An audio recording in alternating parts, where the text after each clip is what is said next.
छत्तीसगढ़ जिले में धमतरी ओलंपिक खेल के दौरान खिलाड़ियों और जनप्रतिनिधियों के बीच जमकर विवाद हो गया।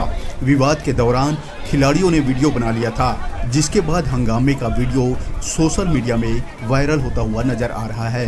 बता दें कि पूरा मामला धमतरी के भोतरी गांव का है। छत्तीसगढ़ी ओलंपिक में विवाद इतना बढ़ गया कि वहां मौजूद जनता ने नेताओं को खरी खोटी सुना दी। बता दें, जिला पंचायत उपाध्यक्ष नीशू चंद्राकर और खिलाड़ियों के बीच विवाद हुआ था।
मुर्दाबाद, पश्चिमी नहीं होना चाहिए।